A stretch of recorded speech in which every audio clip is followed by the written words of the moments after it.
하나님 우리 아버지, 이 거룩한 안식일을 우리에게 허락하여 주셔서 감사합니다. 하나님, 이 시간 우리가 주님께 예배하려 하오니 우리의 마음을 받아주옵시고 우리의 모든 생각이 오직 하나님께만 임할 수 있도록 인도하여 주시옵소서. 이 시간 오직 우리 주님만이 영광 받아 주시옵소서. 모든 것을 주님께 맡기오며 예수님의 이름으로 간절히 기원하옵나이다. 아멘.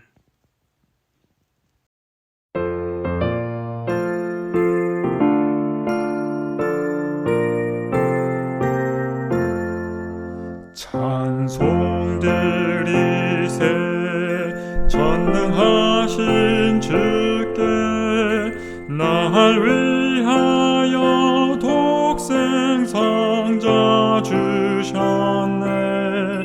그새 주께 영화 돌려 할렐루야 아멘. 할렐루야 우리 주께 영화 돌리세. 찬송 드리세 우리 주 예수께 날 찾으사 구속하여 주셨네.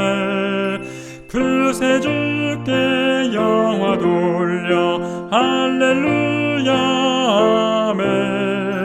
할렐루야 우리 주께 영화 돌리세. 흠없는 제물 되신 어린 양께 영원토록 영광 돌려보내세. 그새 주께 영화 돌려 할렐루야 아멘. 할렐루야 우리 주께 영화 돌리세. 성령 오셔서 나의 맘에 계셔 죄 벗기사 완전하게 하시네. 그새 주께 영화 돌려 할렐루야 아멘. 할렐루야 우리 주께 영화 돌리세. 하늘에 계신 우리 아버지 하나님, 일주일을 잘 보내고 이렇게 안식일에 예배할 수 있음에 감사드립니다. 특별히 이번 주에는 우리 고3 학생들이 수능을 봤습니다.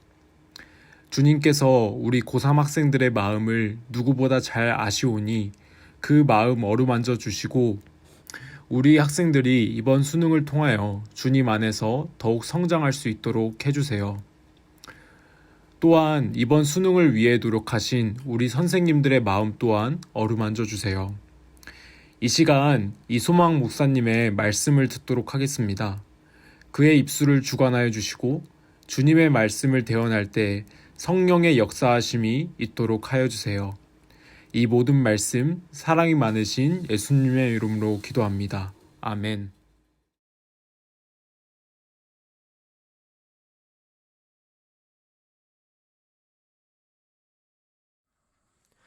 주님이 지신 십자가 우리가 생각할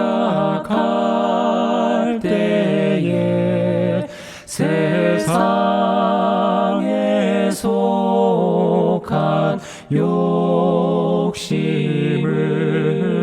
헛된 줄 알고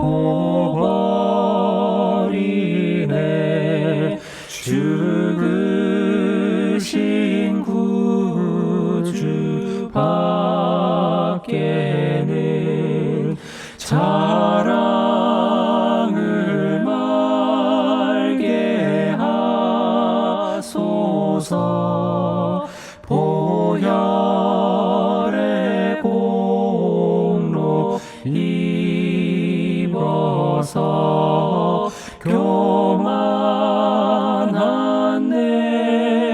마음 버리네. 머리와 수족 볼 때에 한없는 자비 깨닫네.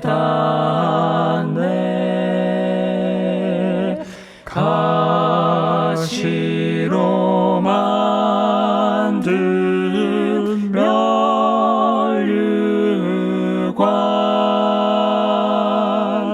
우리를 위해 쓰셨네.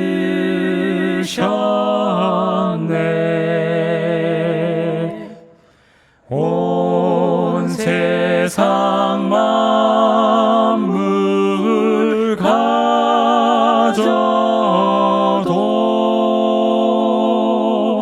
주 은혜 다 못 갚겠네.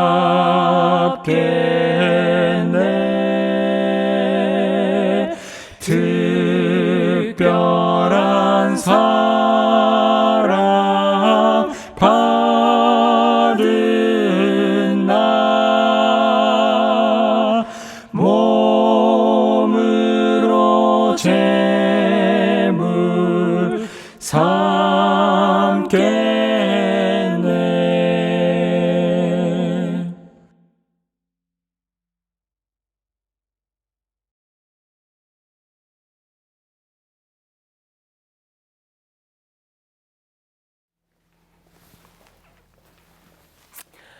여러분 안녕하십니까? 행복한 안식일입니다. 11월 달도 이제 다음 주면은 벌써 마지막이 되었습니다. 수능도 끝났고요. 시간이 정말 날아가는 것처럼 느껴집니다. 우리의 인생에 하나밖에 없는 2021년 11월 20일 이 안식일 우리 모두 하나님의 말씀을 통하여서 위로받고 힘 얻는 시간 되시기를 간절히 기도합니다. 우리나라의 유명한 경관 가운데 정선에 위치한 화암팔경이라는 곳이 있습니다. 그 화암팔경 가운데 제7경의 장소가 모룬대라는 곳입니다. 2017년 겨울 저는 제 처와 함께 정선에 볼 일이 있어서 간 적이 있었습니다. 그래서 저는 제 처에게 정선에 왔으면 모룬대는 꼭 가봐야 된다라고 우기면서 모룬대에 직접 가서 그곳의 경치를 구경하였습니다. 바로 이곳이 모룬대인데요. 혹시 모룬대를 알고 계셨나요? 모룬대는 그 이름부터 사람들이 잘 모른대요. 이것은 흔히 말하는 크고 높은 절벽으로 이루어져 있는 곳입니다. 굵직굵직한 바위들 가운데 노송들이 자라고 있고 모룬대 끝에는 또 세 그루의 멋진 소나무가 지키고 있는 아름다운 곳이지요. 멋진 절경을 뽐내는 곳. 오늘 저는 잠시 설교하기에 앞서서 모룬대에 관한 시 한 구절을 소개하고 싶습니다. 그대 아찔한 벼랑 끝에 서 보았는가? 켜켜이 깎아지른 바위 틈에 무엇이 매달려 있던가? 이 앙다물고 바싹 엎드려 있는 이끼, 바람을 부채질하며 위태로이 흔들리는 새떼, 안간 힘쓰며 연보랏빛 꽃 한 송이 피워내는 쑥부쟁이, 그들이 무어라 속살거리던가? 세상살이는 이처럼 악을 쓰며 사는 것이라고, 삶과 죽음은 늘 벼랑 끝이라고 하던가? 그래, 그것만 보이고 들리던가? 저 아스라한 벼랑 아래 사람 사는 마을, 바람찬 다랑이밭 곳곳에 뿌리째 버려져 꽁꽁 얼어붙은 조선무와 조선 배추, 벼랑 끝자락에 뿌리 박은 고사목이 죽어도 죽지 못하고 마을을 보듬고 징징 울고 있는 까닭을 이제 알겠는가? 세상은 곧 사람이 끌고 가는 것, 세상살이는 곧 사람과 싸우며 살아가는 사람살이. 모룬대는 그걸 가르치려 거기 서 있다네. 누가 모른 데를 모른다 하는가? 누가 벼랑이 두렵다 하는가? 거기 벼랑이 있어 마을이 있고 거기 사람이 있어 희망이 흐른다는 것을. 그래, 우리 사랑도 그러한 것을. 모른 데는 이 세상 거울이었네. 이소리라는 시인이 적은 모른 데였습니다. 이 시를 제가 처음 읽었을 때 참 많은 생각을 하게 되었습니다. 세상살이는 악을 쓰며 사는 살이이다. 세상살이는 사람과 싸우며 살아가는 사람살이이다. 이 대목이 마치 지금 우리들의 모습을 적나라하게 보여주는 글귀가 아닌가 생각하게 되었습니다. 현 시대를 살아가는 사람들은 정신없이 살아가는 모습을 볼 수가 있죠. 이 모습은 대한민국 국민들의 국민성과 연결되어 있습니다.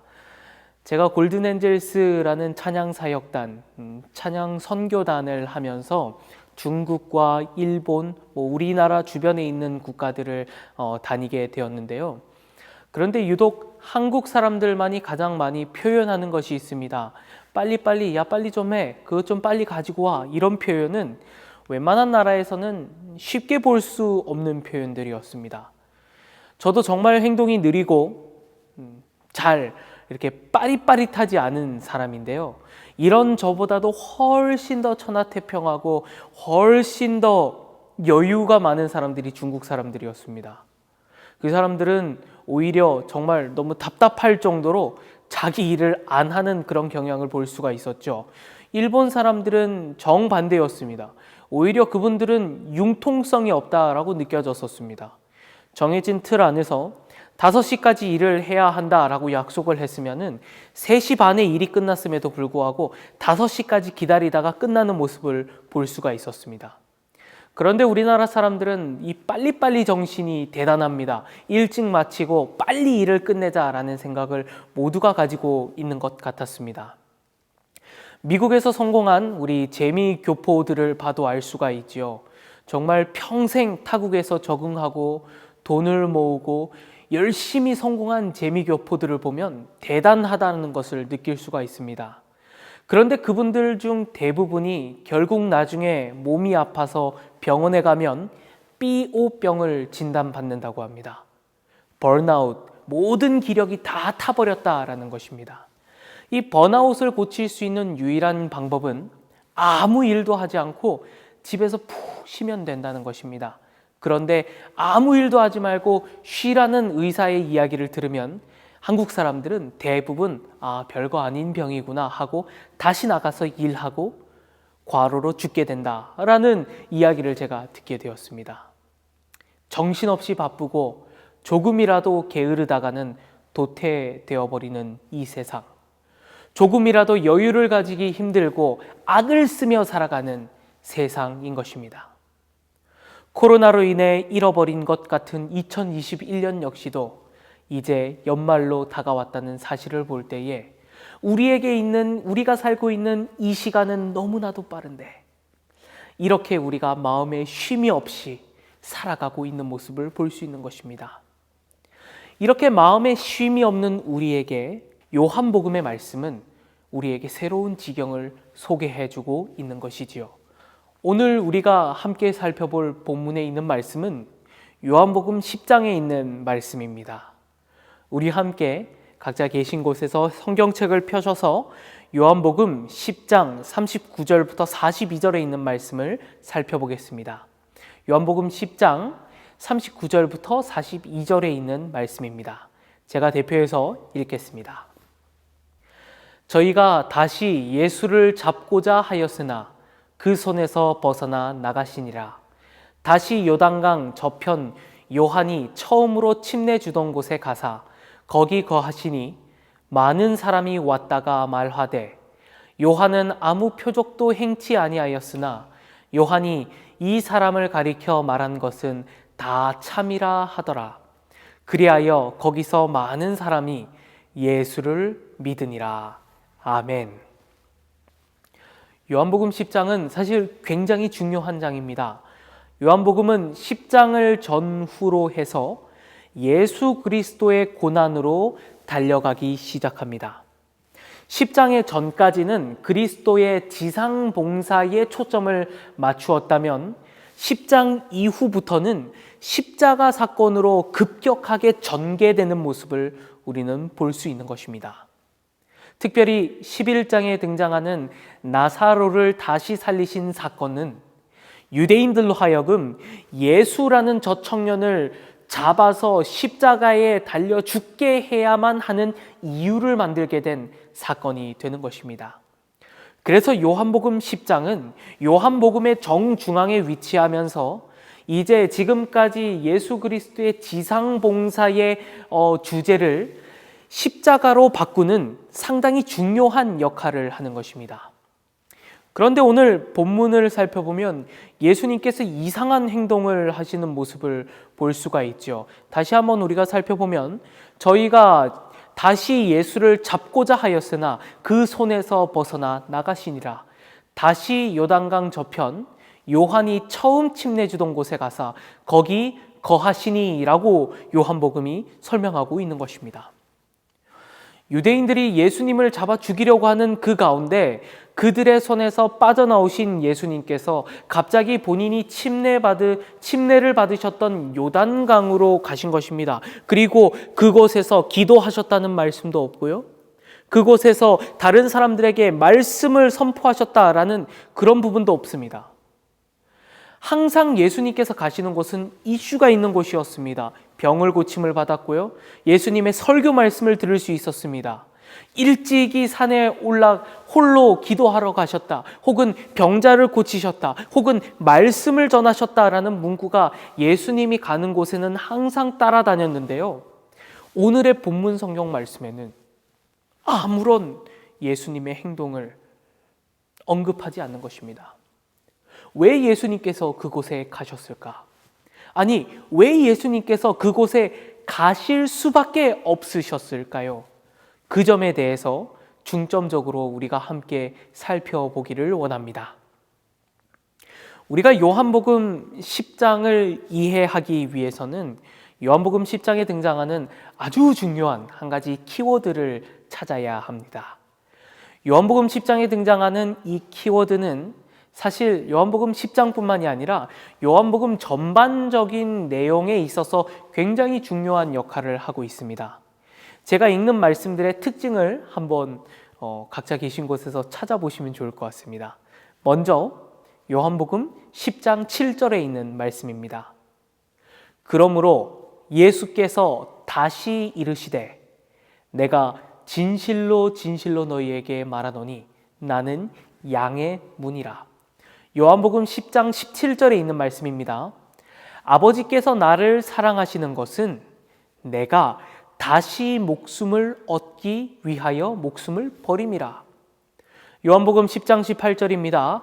이를 내게서 빼앗는 자가 있는 것이 아니라 내가 스스로 버리노라. 나는 버릴 권세도 있고 다시 얻을 권세도 있으니 이 계명은 내 아버지에게서 받았노라 하시니라. 바로 다음 성경절 19절입니다. 이 말씀을 인하여 유대인 중에 다시 분쟁이 일어나니. 31절에 있는 말씀입니다. 유대인들이 다시 돌을 들어 치려 하거늘. 39절에 있는 말씀입니다. 저희가 다시 예수를 잡고자 하였으나 그 손에서 벗어나 나가시니라. 40절 있는 말씀입니다. 다시 요단강 저편 요한이 처음으로 침례주던 곳에 가사 거기 거하시니. 자, 혹시 제가 앞서 말씀드렸던 모든 성경절 가운데서 눈에 들어온 한 단어가 있으셨습니까? 어떤 단어였죠? 그렇습니다. 다시라는 단어였습니다. 요한복음 10장뿐 아니라 요한복음 전체에서 이 다시라는 단어는 굉장히 많이 사용이 됩니다. 다시라는 이 단어의 사용을 우리가 살펴보면요. 마태복음에서 17번 사용을 하고 마가복음에서 28번 사용을 하고 누가복음에서는 3번 사용을 합니다. 그런데 요한복음에서는 45번, 45번 다시라는 용어를 사용하고 있는 것입니다. 이 3개의 복음서보다 월등하게 많이 사용하고 있는 모습을 볼 수가 있는 것이죠. 그리고 이 다시라는 용어는 헬라어로 팔린이라는 용어인데, 이 팔린이라는 이 단어를 요한복음에서, 신약성경 전체에서 사용되는 팔린이라는 단어를 요한복음에서 3분의 1 가량을 사용하는 모습을 우리는 볼 수 있는 것입니다. 그런데 요한복음에서 이 단어는 독특한 형태로 사용이 됩니다. 단어를 아무데나 주구장창 마구잡이식으로 사용하는 것이 아니라 특별한 상황에 사용을 하고 있습니다. 그 용도를 우리가 살펴보면 대부분의 예수님의 말씀 가운데 나타나거나 그분과 주변 사람들과의 관계를 나타낼 때 사용이 됩니다. 오늘 본문 성경절이 있는 요한복음 10장이 바로 대표적인 장이죠. 10장에 등장하는 다시라는 이 말씀은 당시 예수님과 유대인들 간의 관계를 적나라하게 보여주고 있는 것입니다. 10장에 등장하는 유대인들은 예수님을 향한 적개심과 분노가 이제 표출되기 시작합니다. 처음 10장 19절에서는 그들 가운데 분쟁이 일어납니다. 이 말씀을 인하여 유대인 중에 다시 분쟁이 일어나니 그들 가운데서 예수라고 하는 저 청년을 어떻게 해야 할 것인가 싸움이 생기기 시작한 것입니다. 그리고 그 싸움은 31절에서 결국 실체를 드러내게 되죠. 유대인들이 다시 돌을 들어 치려 하거늘, 구체적으로 예수를 죽이려는 활동이 시작되는 것입니다. 그리고 39절 말씀을 보면 그들의 행동이 점점 심화되는 것을 볼 수 있습니다. 저희가 다시 예수를 잡고자 하였으나 그 손에서 벗어나 나가시니라. 예수를 다시 잡아서 죽이려고 하는 모습을 볼 수 있는 것입니다. 여러분, 우리가 잘 알듯이요, 예수님께서는 결코 남에게 해를 입힐 일을 하지 않으셨습니다. 10장 전까지의 내용을 살펴보면 그분께서는 소경을 고치시기도 하였고요, 가늠한 여인을 불쌍히 여기시는 모습도 우리가 볼 수 있었습니다. 죽은 나인성 과부의 아들을 살리시기도 하였습니다. 그러나 시간이 이렇게 지나면 지날수록 예수를 받아들이는 유대인들의 적대감은 더더욱 커지고 있었다는 것이죠. 그래서 그 절정에 이르렀을 때 주님께서는 과감하게 어디론가 떠나시게 되는 것입니다. 여러분, 우리가 한번 생각해 봐야 할 것 같습니다. 예수님의 마음은 과연 어떤 마음이셨을까요? 우리는 흔히 예수님은 하나님의 아들이시기 때문에 이 모든 어려움 가운데서도 아무런 감정적 소모 없이, 아무런 지친 기세가 없이 모든 감정과 모든 것을 초월하시고 덤덤하게 사셨다라고 생각할 때가 참 많은 것 같습니다. 마치 예수님의 삶은 잠잠하라, 평안하라 이렇게 사셨다고 우리가 은연중에 착각할 때가 많은 것 같아요. 그러나 우리가 성경 말씀에 존재하는 예수님의 삶을 잘 조명해 보면 그분도 배고프셨고요, 그분도 다리 아프셨고요, 그분도 눈물 흘리셨고, 그분도 분노하셨고, 그분도 웃으셨다는 모습을 우리가 볼 수 있는 것입니다.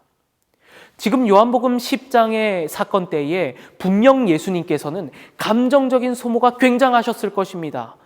회의감과 무력감에 시달리셨을 것입니다. 그리고 신약 성경에서는 이 예수님의 감정 상태를 나타내고 있지는 않지만 이 대목을 예언한 구약의 말씀이 존재합니다. 우리가 흔히 이사야서를 가리켜서 구약의 복음서라고 부르죠. 예수님의 일거수일투족이 다 이사야서에 기록되어 있습니다. 그분의 출생과 그분의 생활, 죽음과 부활, 예수님의 재림까지도 모두 예언하고 있는 책이 바로 이사야서입니다. 그런데 우리가 이사야서 49장을 살펴보면 굉장히 재미있고 굉장히 흥미로운 한 가지 예수님의 모습에 대해서 조명하고 있습니다. 이사야 49장 3절부터 4절 중간까지의 말씀입니다. 제가 읽겠습니다. 이사야 49장 3절부터 4절 중간까지 말씀입니다. 내게 이르시되 너는 나의 종이요 내 영광을 나타낼 이스라엘이라 하셨느니라. 그러나 나는 말하기를 내가 헛되이 수고하였으며 무익히 공연히 내 힘을 다하였다 하였도다. 여기서 등장하는 나, 이 화자는 그리스도를 뜻하고 있습니다. 이사야 49장 1절에 있는 말씀을 보면 내가 어미 복중에서 나옴으로 내 이름을 말씀하셨으며 라는 구절이 있습니다. 이는 마리아에게 나타난 천사가 그 이름을 예수라고 하라는 그 명령임을 우리가 알 수 있는 것입니다. 독특하게도 이사야 49장은 이사야가 나라는 주체, 나라는 화자를 통하여서 예수님을 뜻하며 사용하고 있다는 것입니다. 그런데 이 말씀 가운데서 하나님과 예수님께서 서로 대화하는 가운데 4절에 있는 그리스도를 예표하고 있는 나의 대답을 보면 상당히 지쳐있는 모습을 볼 수가 있는 것입니다. 내가 헛되이 수고하였으며 무익히 공연히 내 힘을 다하였다 하였도다. 여기서 무익하다라는 말씀은 우리가 잘 알고 있는 창세기 1장 2절에 등장하는 땅이 혼돈하고 공허하였다라는 말씀 가운데 혼돈과 동일한 용어입니다. 혼돈, 아무것도 정리가 되지 않고 복잡하다는 것이죠. 지금 유대인들을 위하여 하나님의 나라를 전파하고 그들이 깨어나기를 호소하였지만 그리스도이신 신이지만 인간으로 오신 예수님을 받아들이지 않고 기어이 그들 손으로 죽이려고 하는 그 사람살이의 모습을 보았을 때 예수님께서는 슬픔을 넘어 지치심을 느끼는 겁니다. 혼돈하심을 경험하셨다는 것이죠. 헛되이 수고한 것이 아닌가, 무익한 일이 아닌가 생각하셨다는 것입니다. 그런데 갑자기 4절 후반에는 이 이사야서 49장 4절 후반에는 갑자기 말투가 반전이 됩니다. 분위기가 전혀 바뀝니다. 정령히 나의 신원이 여호와께 있고 나의 보응이 나의 하나님께 있느니라. 방금 전까지만 해도 무익하고 공연하고 지쳤다라고 표현을 하였지만 정녕 나의 공의가 우리 하나님께 있고 나의 보상이 하나님께 있습니다 라고 바뀐 것입니다.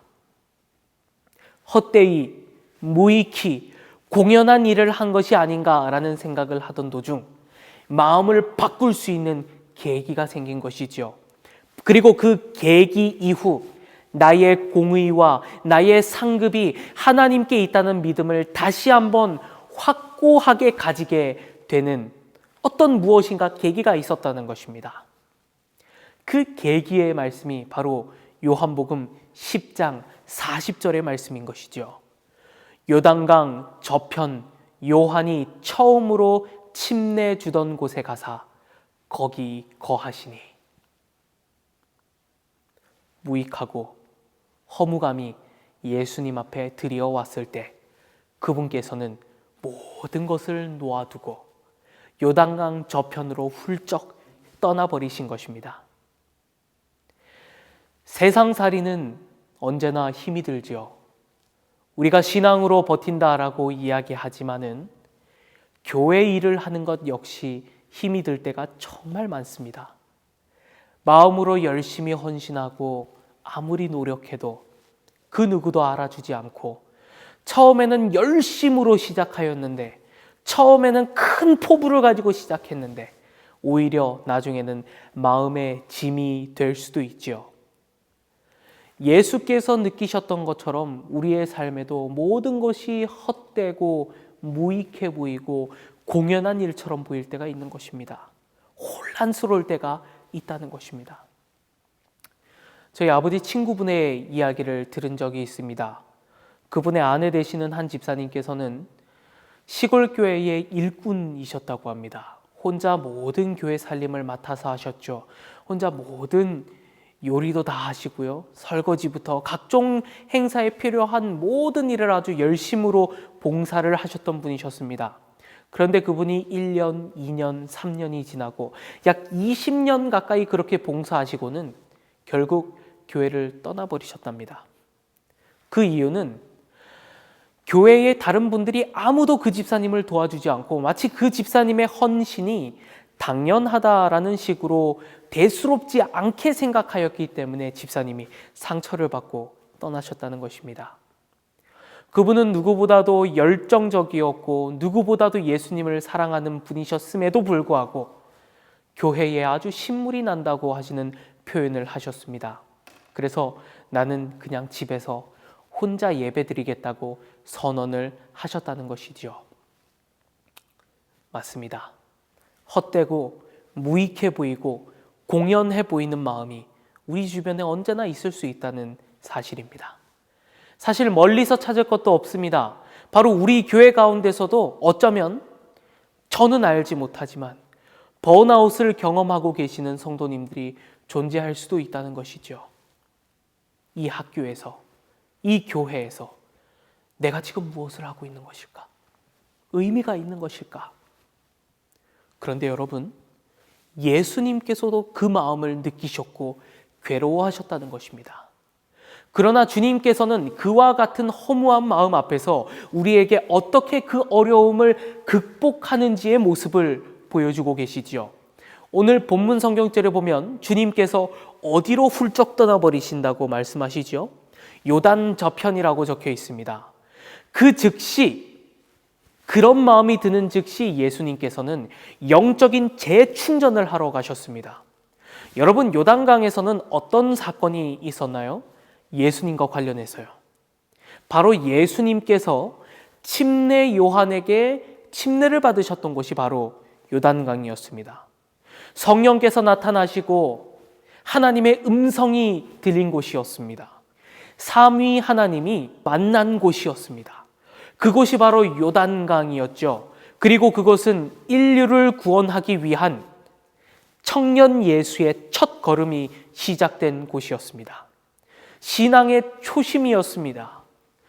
예수님께서는 허무한 마음과 인간들에 대한 무익한 마음이 들었을 때 그분의 신앙의 초심으로 다시 돌아갔습니다. 그곳에서 다시 하나님을 묵상하고 영적인 재충전, 말 그대로 하나님 안에서 쉼의 시간, 리트릿의 시간을 가지게 된 것입니다.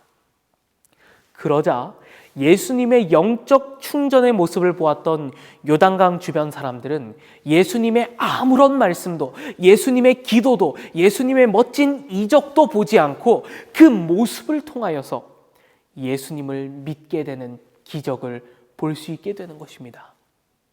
그 후에 요한복음은 우리를 11장으로 인도합니다. 베다니에 사는 한 남매에 대한 이야기가 나옵니다. 나사로의 이야기죠. 11장 7절에 있는 말씀입니다. 그 후에 제자들에게 이르시되 유대로 다시 가자. 다시가 등장합니다. 예수께서는 이제 유대로 가는 순간 십자가가 그분을 기다리고 있음을 알고 계셨습니다. 무익한 일이라고 생각했던 그 일이 예수님 앞에 기다리고 있었습니다. 그러나 그분에게 더 이상 그 일은 무익한 일이 아니었죠.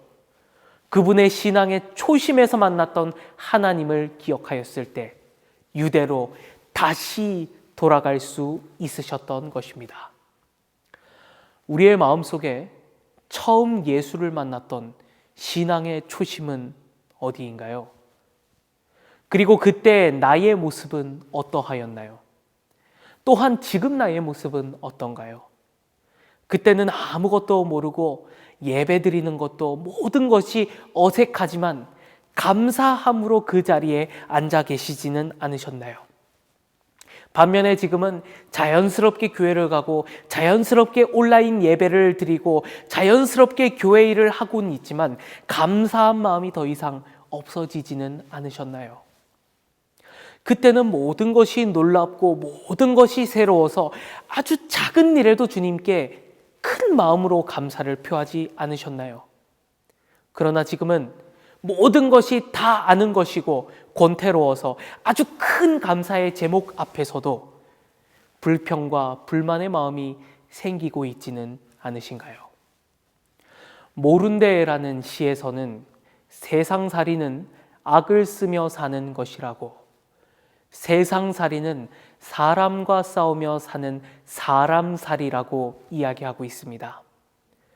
비단 세상살이뿐만이 아니라 우리의 신앙살이 역시도 마찬가지겠죠. 우리의 학교살이 역시도 마찬가지일 것입니다. 우리가 대부분 어려움을 느끼는 경우들은 아주 대부분의 경우가 사람살이라서 그렇습니다. 끊임없이 지치고 지칠 수밖에 없는 길입니다. 서로에게 상처를 받을 수밖에 없는 길이지요. 신앙의 삶은 마치 포기하고 싶을 수밖에 없는 그런 마음이 드는 삶일 수도 있는 것입니다. 그러나 주님께서는 말씀하십니다.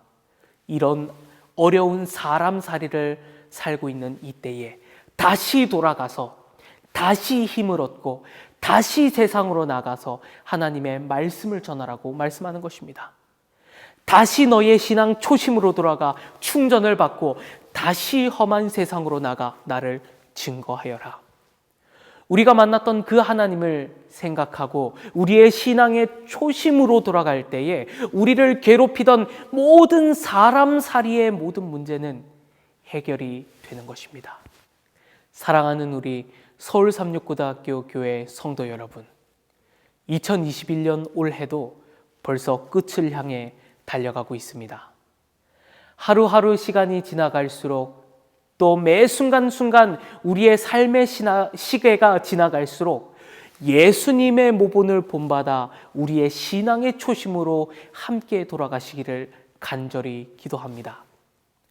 사람살이에 지쳐, 신앙살이에 지쳐, 학교살이에 지쳐 너무 힘이 들 때 우리의 영적 초심, 예수님을 처음 만났던 그 순간으로 돌아가 충분히 휴식을 얻으시기를 간절히 기도합니다.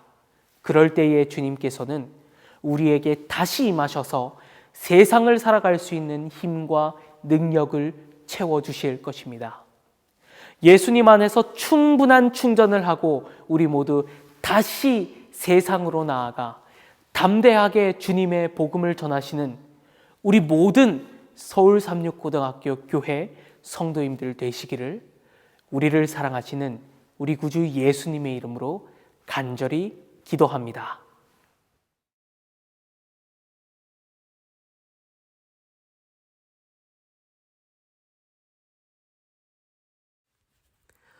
하나님 우리 아버지, 이 세상에 복잡하고 우리의 힘을 빠지게 하는 일들이 얼마나 많이 있는지 모르겠습니다.